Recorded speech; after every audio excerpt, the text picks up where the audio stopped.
ಸೌಭಾಗ್ಯ ಗೌರಿ ವ್ರತಾಚರಣೆಯ ಕುರಿತು ತಿಳಿಸ್ಕೊಡ್ತೀನಿ ಅಂತ ಹೇಳ್ತಾ ಇದ್ರಿ ಅಲ್ವೇ? ನಿಜ. ಇವತ್ತು ನೀವೆಲ್ಲ ಸೌಭಾಗ್ಯ ಗೌರಿ ವ್ರತವನ್ನ ಬಹಳ ಚೆನ್ನಾಗಿ ಮಾಡಬೇಕು. ಲಕ್ಷ್ಮೀ ವ್ರತವನ್ನ ಬಹಳ ಚೆನ್ನಾಗಿ ನೀವು ಪ್ರತಿಪೂರ್ವಕವಾಗಿ ಮಾಡಬೇಕು. ಬಲೀಂದ್ರ ವಿಶೇಷವಾದ ಲಕ್ಷ್ಮೀ ಪೂಜೆ ಅಂತ. ಬಲಿ ಚಕ್ರವರ್ತಿ ಸಾಕ್ಷಾತ್ ಲಕ್ಷ್ಮೀ ಪೂಜೆಯನ್ನ ಲಕ್ಷ್ಮೀನ ಅಡಗಿಸ್ಕೂಡ್ಸಿರ್ತಾನೆ ಅಂತ. ಅಂದ್ರೆ ಲಕ್ಷ್ಮಿ ತನ್ನ ಮನೇಲೇ ತಾಂಡವಾಡ್ತಿರ್ತಾಳೆ ಅಂತ. ಇವತ್ತು ನಕ್ಷತ್ರ ಏನು ಗೊತ್ತಾ? ಅಶ್ವಿನ್ ನಕ್ಷತ್ರ. ಅಶ್ವಿನ್ ನಕ್ಷತ್ರ ಎಲ್ಲಿರ್ತಾಳೆ? ಸಾಕ್ಷಾತ್ ಮೇಷರಾಶಿಯಲ್ಲಿ. ಮೇಷ ಅಂದ್ರೆ ಏನು? ನಾವುಗಳು ಏನು ಹೇಳ್ತೀವಿ, ಆ ಮಂಗಳ ಗ್ರಹನ ಮನೆ. ಅದಕ್ಕೆ ಹೇಳ್ತಿರೋದು, ಮಂಗಳವಾರ ಅಶ್ವಿನ್ ನಕ್ಷತ್ರ ಯಾವತ್ತು ಬಿಡುತ್ತೋ, ಮಂಗಳವಾರನೇ ಸ್ವತಃ ಆ ಗೌರಿ ವ್ರತ ಇರುತ್ತೋ, ಇವತ್ತಿನ ದಿವಸ ಸಾಕ್ಷಾತ್ ಜಗನ್ಮಾತೆಯ ದರ್ಶನವನ್ನು ನೀವು ಮಾಡಬೇಕಾದ್ರೆ ಖಂಡಿತ ಬಲಿಹರಣಗಳನ್ನು ಮಾಡಬೇಡಿ. ನಿಮ್ಮ ಮನೆಯಲ್ಲಿ ನೀವು ಸ್ವತಃ ನಮಸ್ಕಾರಗಳನ್ನು ಮಾಡಿಕೊಂಡು, ಯಾವ ಶಾಸ್ತ್ರದಲ್ಲೂ ಇಲ್ಲದೆ ಇರತಕ್ಕಂಥ, ಆಧಾರ ಇಲ್ಲದೆ ಇರತಕ್ಕಂಥ ವಿಚಾರಗಳನ್ನು ಸುಮ್ಮನೆ ಅಂತ ಸೀರಿಯಸ್ ಆಗಿ ನೀವು ತಗೊಳ್ಳದೇ ಇದ್ದರೆ ಖಂಡಿತವಾಗ್ಲೂ ವ್ರತಕಲ್ಪ ಅನುಗ್ರಹವನ್ನು ನೀವೇ ರದ್ದು ಮಾಡಿದಾಗತ್ತೆ. ವ್ರತವನ್ನು ಆಚರಿಸೋ ವಿಧಾನ ಏನು ಅಂದರೆ, ಸಾಯಂಕಾಲ ಬೆಳಗಿಂದ ನೀವುಗಳು ಉಪವಾಸದಲ್ಲಿ ಇರಬಾರ್ದು. ಯಾವ ಕಾಲಕ್ಕೂ ಊಟ ಉಪಚಾರಗಳನ್ನು ಮಾಡ್ಕೊಳ್ತಕ್ಕಂಥವ್ರು ಮಧ್ಯಾಹ್ನದ ಅನ್ನವನ್ನು ಯಾವ ಕಾಲಕ್ಕೂ ಯಾವ ಹೆಣ್ಣು ಮಕ್ಕಳು ಬಿಡಬಾರ್ದು. ಅದರಿಂದ ಮಧ್ಯಾಹ್ನ ಖಂಡಿತವಾಗ್ಲೂ ಪರಿಪೂರ್ಣವಾಗಿ ಊಟವನ್ನು ಮಾಡಬೇಕು ಹೆಣ್ಣುಮಗಳು. ಊಟದ ನಂತರ ತಾನು ಸಂತೃಪ್ತಿಯಾಗಿರತಕ್ಕಂಥವಳು ಮುತ್ತೈದೆಯ ಭಾಗ್ಯವನ್ನು ಕೇಳ್ಕೊತ, ಮನೆ ಕುಟುಂಬದ ಯಾವುದೇ ಕಷ್ಟಗಳನ್ನು ಕೇಳ್ಕೊತ ಇವತ್ತು ಸಾಯಂಕಾಲ ನೀವುಗಳು ಲಲಿತಾ ಸಹಸ್ರನಾಮವನ್ನು ಹೇಳ್ಕೋಬೇಕು. ಈ ಲಲಿತಾ ಸಹಸ್ರನಾಮವನ್ನು ಹೇಳ್ಕೋಬೇಕಾದ್ರೆ ಸಾಕ್ಷಾತ್ ಜಗನ್ಮಾತೆಯ ಸ್ಮರಣೆ ಮಾಡ್ಕೊಳ್ಳಿ. ಲಕ್ಷ್ಮಿ ಮತ್ತು ವಿಶೇಷವಾಗಿರ್ತಕ್ಕಂಥ ಪಾರ್ವತಿ ಇಬ್ಬರ ಅನುಗ್ರಹವನ್ನು ಪಡಿಬೇಕು. ಯೋಗ ಭೋಗಗಳ ಅನುಗ್ರಹ. ಯೋಗ ಸಿದ್ಧಿಯಾಗಿರ್ತಕ್ಕಂಥವಳು ಪದ್ಮಾಸನ ಸ್ಥಿತೇ ದೇವಿ ಪರಬ್ರಹ್ಮ ಸ್ವರೂಪಿಣಿ ಪರಮೇಶಿ ಜಗನ್ಮಾತೆ ಮಹಾಲಕ್ಷ್ಮೀ ನಮೋಸ್ತುತೆ. ಮಹಾಲಕ್ಷ್ಮಿ ಪದ್ಮಾಸನದಲ್ಲಿ ಕೂತಿರೋದ್ರಿಂದ ಅದು ವಿಶೇಷವಾಗಿ ಯೋಗ ನಕ್ಷತ್ರ. ಭೋಗದಲ್ಲಿರೋದ್ರಿಂದ ಸರ್ವಮಂಗಳ ಮಾಂಗಲ್ಯೆ ಶಿವೆ ಸರ್ವಾರ್ಥ ಸಾಧಕೆ ಶರಣ್ಯೇ ತ್ರಂಬಿಕೆ ಗೌರಿ ನಾರಾಯಣಿ ನಮೋಸ್ತುತೆ. ಗೌರಿ ನಾರಾಯಣಿ ಇಬ್ಬರು ಬೇರೆ ಅಲ್ಲ. ಒಂದು ಪಾದವನ್ನು ಕೆಳಗಿಟ್ಟಾಗ ಅವಳು ಭೋಗವನ್ನು ಅನುಭವಿಸೋಕ್ಕೆ ಅನುಗ್ರಹ ಕೊಡ್ತಾಳೆ. ಮಂಗಳವಾರ ಅಶ್ವಿನಿ ನಕ್ಷತ್ರ ಬರೋದ್ರಿಂದ ಈ ವರ್ಷ ನಿಮ್ಮೆಲ್ಲರ ಕಾರ್ಯಸಿದ್ಧಿ ಆಗತ್ತೆ. ಅಂದರೆ ಇಷ್ಟು ವರ್ಷಗಳ ಕಾಲ ಏನು ಯಾರ್ಯಾರು ಪ್ರತೀಕ್ಷಾಪೂರ್ವಕವಾಗಿ ಒಂದು ಪ್ರತೀಕ್ಷೆಯನ್ನು ಮಾಡ್ತಾ ಇದ್ರಿ, ಯಾವ ಕಾಲಕ್ಕೂ ಬಹಳ ವರ್ಷದಿಂದ ಕಾಯ್ತಾ ಕೂತಿದ್ರಿ, ಅಬ್ಬಾ ಶಬರಿ ಥರ ನನ್ನ ಜೀವನ ಯಾವತ್ತು ಸರೋಗುತ್ತೆ, ನನ್ನ ಕಷ್ಟ ಯಾವತ್ತು ಸರೋಗುತ್ತೆ, ನನಗೆ ಯಾವತ್ತು ನನ್ನ ಮಗನಿಗೆ ಕೆಲಸ ಸಿಗುತ್ತೆ, ನನಗೆ ಯಾವತ್ತು ವಿಶೇಷವಾಗಿರ್ತಕ್ಕಂಥ ಕೈಂಕರ್ಯ ದುಡ್ಡು ಕಾಸು ಅನುಕೂಲ ಆಗಿ ನಾನೊಂದು ಸ್ವಂತ ಮನೆ ಕಟ್ತೀನಿ, ಇದೆಲ್ಲ ವಿಚಾರಗಳು ಯೋಚನೆಗಳು ಯೋಜನೆಗಳು ಎಲ್ಲವೂ ನಡೆಯುತ್ತೆ ಇನ್ನು ಈ ಮಂಗಳವಾರದಿಂದ. ಈ ಮಂಗಳವಾರದಿಂದನೇ ಅಂತಕ್ಕಂಥ ವಿಚಾರ ಯಾಕೆ ಅಂದರೆ, ಅಶ್ವಿನಿ ನಕ್ಷತ್ರ ಏನು ಹೇಳುತ್ತೆ? ಟ್ವಿನ್ಸ್. ನೀವು ಕೇಳಿದ್ದು ಎರಡಾಗತ್ತೆ, ಕೇಳಿದ್ದು ಅಭಿವೃದ್ಧಿ ಆಗತ್ತೆ, ಅಕ್ಷಯವಾಗತ್ತೆ. ಅಂದರೆ ಅಶ್ವಿನಿ ದೇವತೆಗಳು ಅಸ್ತು ಅಸ್ತು ಅಂತಕ್ಕಂಥ ದೇವತೆಗಳಂತೆ.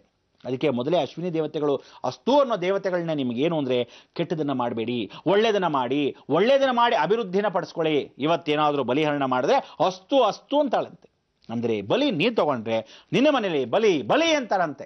ಅದಕ್ಕೋಸ್ಕರ ನಮ್ಮಗಳ ಮನೆಯಲ್ಲಿ ಬಲಿಯನ್ನ ಕೊಡಕ್ಕೆ ನೀವುಗಳೇ ಪ್ರಯತ್ನ ಪಡ್ತೀರಾ, ಅಥವಾ ಈ ಕಾರ್ಯವನ್ನು ರದ್ದು ಮಾಡಿ ಪರಿಪೂರ್ಣವಾಗಿ ಸಿಹಿ ತಿಂಡಿ ಹಂಚಿ ಜೀವನ ಪೂರ್ತಿ ನಾವುಗಳು ಅಶ್ವಿನಿ ದೇವತೆಗಳ ಅನುಗ್ರಹವನ್ನು ಪಡೆದು ಈ ಮಂಗಳಕರವಾಗಿರ್ತಕ್ಕಂಥ ಗೌರಿ ವ್ರತವನ್ನು ಮಾಡಿ ಇವತ್ತು ಮಂಗಳಕರವಾಗಿರೋ ಕೆಲಸಗಳನ್ನ ಮಾಡಬೇಕು ಅಂತ ಯೋಚನೆ ಮಾಡ್ತೀರಾ. ಆದ್ರಿಂದ ದಯವಿಟ್ಟು ಪ್ರತಿಯೊಬ್ಬರಿಗೂ ಹೇಳ್ತಾ ಇದ್ದೀನಿ, ಈ ಮಂಗಳ ಗೌರಿ ವ್ರತವನ್ನು ಕೂತ್ಕೊಂಡು ಮನೆ ಮೇಲೆ ಕೂತ್ಕೋಬೇಕಾದ್ರೆ ಮನೆ ಮೇಲೆ ಬರೀ ಮನೆ ಮೇಲೆ ಕೂತ್ಕೋಬಾರ್ದು, ಪೂರ್ವಾಭಿಮುಖಕ್ಕೆ ಕೂತ್ಕೋಬೇಕು. ಅಕ್ಕಿ ಹಿಟ್ಟಲ್ಲಿ ಮೊದಲು ರಂಗೋಲಿ ಹಾಕೋಬೇಕು, ಅದ್ರ ಮೇಲೆ ಮಣೆ ಇಡಬೇಕು. ಮಣೆ ಯಾರ ಮನೇಲಿ ಇಲ್ವಾ ಚಾಪೆಗಳನ್ನ, ಪ್ಲಾಸ್ಟಿಕ್ ಚಾಪೆಗಳನ್ನ ಹಾಕೋಬೇಡಿ. ಯಾವ ಕಾಲಕ್ಕೂ ದರ್ಬೆ ಚಾಪೆನೇ ಹಾಕೋಬೇಕು. ಕಾರ್ಪೆಟ್ಗಳು ಹಾಕೊಂಡು ಕೂತ್ಕೋಬೇಡಿ. ಸಿಂಗಲ್ ಕಾರ್ಪೆಟ್ ಅಂತ ತಂದುಬಿಟ್ಟಿರ್ತಾರೆ, ಬಟ್ಟೆ ದರಿದ್ರ ಶನಿ ಅದು, ಅದ್ರ ಮೇಲೆ ಕೂತ್ಕೊಂಡು ಪೂಜೆ ಮಾಡಬಾರ್ದು. ಮಣೆ ಅಂದರೆ ಹಲ್ಲಿಗೆ, ಅದು ಕೇತು ಮೋಕ್ಷವನ್ನು ಕೊಡ್ತಾನೆ, ಖಂಡಿತ ಅಭಿವೃದ್ಧಿಯನ್ನು ಕೊಡ್ತಾನೆ. ದರ್ಬೆ ಚಾಪೆ ಯಾವತ್ತು ಯಶಸ್ಸು ಕೀರ್ತಿಯನ್ನು ಕೊಡ್ತಾನೆ, ನಿಮ್ಮ ಪದವಿಯನ್ನು ಸಿದ್ಧತೆಪಡಿಸ್ತಾನೆ. ಆದ್ರಿಂದ ಆ ಚಾಪೆಗಳು ತಗೊಂಡ್ರು ದರ್ಬೆ ಚಾಪೆಯಲ್ಲೇ ಆಗಿರಬೇಕು ಅಥವಾ ಮಣೆ ಮೇಲೆ ಆಗಿರಬೇಕು. ಹಲಗೆಯನ್ನು ಹಾಕ್ಕೊಂಡು ಕೆಳಗಡೆ ಒಂದು ರಂಗೋಲಿನ ಹಾಕಿ ಅಕ್ಕಿ ಹಿಟ್ಟಲ್ಲಿ ಹಾಕೊಂಡು ಪೂರ್ವಾಭಿಮುಖ ಕೂತ್ಕೊಂಡು ಸೌಭಾಗ್ಯ ಗೌರಿ ವ್ರತವನ್ನು ಕೇಳ್ಕೋಬೇಕು. ನಿಮ್ಮ ಮಾಂಗಲ್ಯ ಏನು ಅಂದರೆ, ಏನು ಬಟ್ಟಲು ಮಾಂಗಲ್ಯ ಇದೆಯೋ ಆ ಮಾಂಗಲ್ಯ ತುಂಬ ಹರ್ಷಣವನ್ನು ತುಂಬಿರಬೇಕು. ಮೊದಲೇ ಹೇಳಿದ್ದೀನಿ, ನೀವು ಹರ್ಷಣ ಕುಂಕುಮ ಇಟ್ಕೊಳ್ಳೋದೇ ವಿಧಾನ ಗೊತ್ತಿಲ್ಲ, ನನಗೆ ಅರ್ಥ ಆಗಲ್ಲ. ಸ್ನಾನ ಮಾಡಬೇಕಾದ್ರೆ ಪ್ರತಿದಿನ ಹೆಂಗಸರು ದಿನಗಳ ಬಿಟ್ಟು ಬೇರೆ ದಿವಸಗಳಲ್ಲಿ ಪ್ರತಿದಿನ ಸ್ನಾನ ಮಾಡ್ಬೇಕಾದ್ರೆ ಹರ್ಷಣ ಹಚ್ಕೊಳ್ಳಿ. ಹರ್ಷಣ ಹಚ್ಕೊಂಡು ಸ್ನಾನ ಮಾಡಬೇಕು ದೇಹಕ್ಕೆ. ಪ್ರತಿಯೊಂದು ಹೆಂಗಸು ಮನೇಲಿರ್ತಕ್ಕಂಥ ಹೆಣ್ಣು ಮಕ್ಕಳು ಯಾರೇ ಆಗಲಿ ಹರ್ಷಣವನ್ನು ಹಚ್ಕೊಳ್ಳಿ. ದಾರಿದ್ರಂ ಪರಿನಾಶನಾರ್ಥಂ ಹರಿದ್ರಾಲಂಕಾರ ನರಸಿಂಹಭೂಷಿತಂ ಸರ್ವದಾರಿದ್ರಂ ಪರಿನಾಶನಾರ್ಥಂ ಮಂತ್ರನೇ ಹೇಳುತ್ತೆ. ಆದ್ರಿಂದ ದಾರಿದ್ರ್ಯ ಹೋಗೋದು ಯಾವಾಗ? ಸುಮ್ಮನೆ ಒಂದು ಹರ್ಷಣವನ್ನು ಹಾಕಿದಾಗ ಯಾವುದೇ ಕ್ರಿಮಿಕೀಟಗಳು ಮನೆಯಲ್ಲಿ ಬರೆದಿದ್ದಾಗ, ನಮ್ಮಲ್ಲೂ ದೇಹದಲ್ಲಿ ಯಾವ ಕಾಲಕ್ಕೂ ಕ್ರಿಮಿಕೀಟಗಳು ಬರೆದಿದ್ದಾಗೆ ಅರ್ಶನ ಪೂಜೆಯನ್ನು ಮಾಡಿದಾಗ ಮನೆಯಲ್ಲಿರ್ತಕ್ಕಂಥ ಸೌಭಾಗ್ಯ ದೇವತೆ ಆಗಿರ್ತಕ್ಕಂಥ ಬಟ್ಲಾಗಿರ್ತಕ್ಕಂಥ ಆ ಮಾಂಗಲ್ಯದ ಒಳಭಾಗದಲ್ಲಿ ಅರ್ಶನವನ್ನು ತುಂಬಿದಾಗ, ಬಟ್ಲಲ್ಲಿ ತುಂಬಿರ್ಬೇಕು, ಅದು ಎದೆಯನ್ನು ಸೋಕಿರಬೇಕು. ಅಂದರೆ ನೀವು ಮಾಂಗಲ್ಯ ಯಾವತ್ತು ಒಳಗಡೆ ಹಾಕೋಬೇಕು, ಹೊರಗಡೆ ತೋರಿಸ್ಕೊಳ್ಳೋ ಪ್ರದಕ್ಷಿಣೆ ಅಲ್ಲ. ಯಾವತ್ತೂ ಹೇಳ್ತಾ ಇದ್ದೀನಿ, ಕೇಳೋದಿಲ್ವಲ್ಲ. ಮೆಲಕನ್ನ ಹಾಕಿ ಹಾಕಿ ತೋರಿಸ್ತಾ ಇದ್ದೀನಿ, ಕೇಳ್ತಾ ಇಲ್ವಲ್ಲ. ಮಾಂಗಲ್ಯವನ್ನು ಹೊರಗಡೆ ಹಾಕಿದ್ರೆ ದೇಹ ಸ್ಪರ್ಶವಾಗಲ್ಲ. ಮಾಂಗಲ್ಯ ಎಷ್ಟು ದೇಹ ಸ್ಪರ್ಶವಾಗುತ್ತೋ ಅದ್ರ ತುಂಬ ಎರಡೂ ಬಟ್ಟಲು ತುಂಬ ಮಾಂಗಲ್ಯಗಳು ಎರಡಿರಬೇಕು. ತಾಯಿ ಮನೆ ಮಾಂಗಲ್ಯ ಒಂದು, ತಂದೆ ಗಂಡ ಆಗಿರ್ತಕ್ಕಂಥ ಅನುಗ್ರಹ ಪೂರ್ವಕವಾಗಿರ್ತಕ್ಕಂಥ ಅನುಗ್ರಹ, ಆ ದೈವಶಕ್ತಿಯಾಗಿರ್ತಕ್ಕಂಥ ಮಾಂಗಲ್ಯ, ಸೌಭಾಗ್ಯವನ್ನು ಕೊಡ್ತಕ್ಕಂಥ ಮಾಂಗಲ್ಯ ಇನ್ನೊಂದು. ಎರಡೂ ಮಾಂಗಲ್ಯದ ಮಧ್ಯೆ ಸ್ವರ್ಣಲಕ್ಷ್ಮಿ, ಬಂಗಾರದ ಕಾಸಾಗಿರ್ತಕ್ಕಂಥ ಲಕ್ಷ್ಮಿ, ಅದನ್ನು ಒಳಗಡೆ ಹಾಕ್ಕೋಬೇಕು.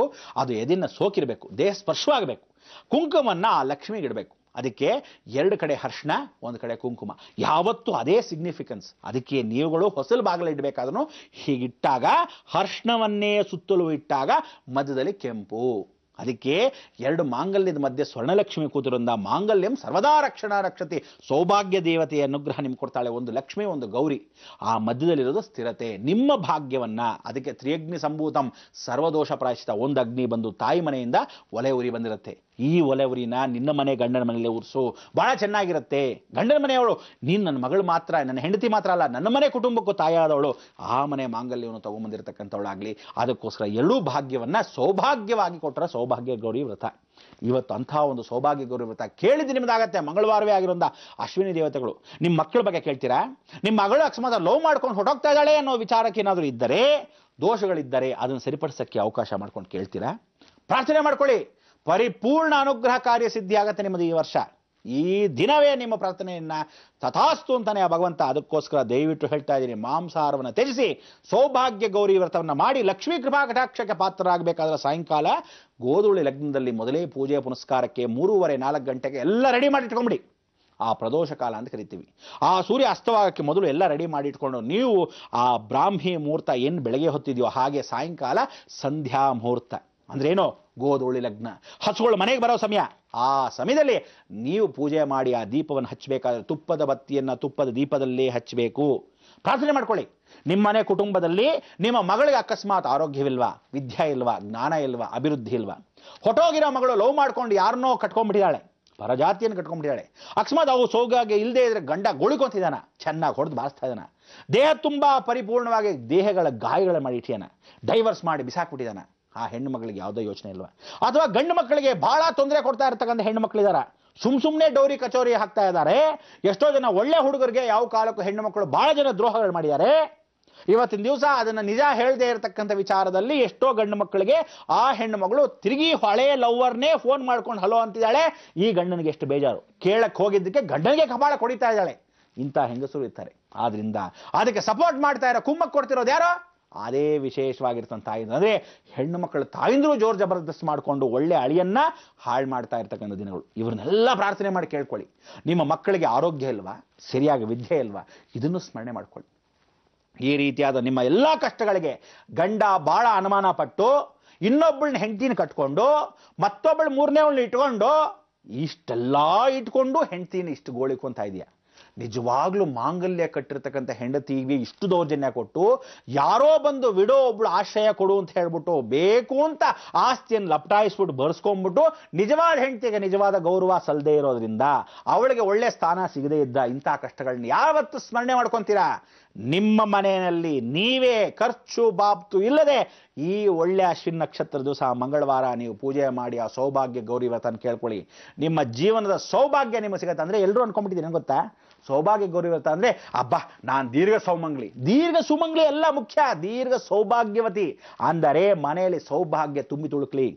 ಅಕ್ಕಿ ಬೇಳೆ ಬಹಳ ಎಲ್ಲವೂ ದವಸ ಧಾನ್ಯಗಳು ಮನೆ ತುಂಬ ಸಮೃದ್ಧಿ ಆಗಿರಲಿ, ಮಕ್ಕಳು ಒಳ್ಳೆಯ ವಿದ್ಯಾಭ್ಯಾಸದ ಸಮೃದ್ಧಿ ಆಗಲಿ, ಗಂಡನಿಗೆ ಆಯಸ್ಸು ಅಭಿವೃದ್ಧಿ ಆಗಲಿ, ಗಂಡನಿಗೆ ಆರ್ಥಿಕ ಪರಿಸ್ಥಿತಿ ಅಕಸ್ಮಾತ್ ಸ್ವಲ್ಪ ಮಟ್ಟಿಗೆ ಸಾಲದಲ್ಲಿದ್ದಾನ ಸರಿತಿದ್ದು ಹೋಗಲಿ, ಆ ಸಾಲಗಳು ತೀರ್ಲಿ, ಮನೆ ಕುಟುಂಬ ಸುಖ ಜೀವನ, ಗಂಜಿನೋ ಆಮ್ಲೇನೋ ನಮ್ಮ ಮನೆಯಲ್ಲಿ ನಾವು ಚೆನ್ನಾಗಿರೋಣ ಅಂತ ಈ ವರ್ಷದಿಂದ ನೀವು ಪ್ರಾರ್ಥನೆ ಮಾಡಿದ್ರೆ ಖಂಡಿತವಾಗ್ಲೂ ಜಗನ್ಮಾತೆ ಕೃಪಾ ಕಟಾಕ್ಷಕ್ಕೆ ನೀವು ಪಾತ್ರ ಆಗ್ಬೋದು. ಆದ್ರಿಂದ ಈ ವರ್ಷದ ಹುಡುಕದಲ್ಲಿ ಸೌಭಾಗ್ಯ ಗೌರಿ ವ್ರತವನ್ನು ಸ್ಮರಣೆ ಮಾಡಿಕೊಂಡು ದುರ್ಗಾ ಲಕ್ಷ್ಮಿ, ಅದಕ್ಕೆ ನಾವು ವಿಶೇಷವಾಗಿರ್ತಕ್ಕಂಥ ಆ ದುರ್ಗಾ ಲಕ್ಷ್ಮಿ ವ್ರತವನ್ನು ಹೇಳ್ಕೊಡ್ತಾ ಇರೋ ನಿಯಮ ನಿಷ್ಠೆ ಹೀಗೆ.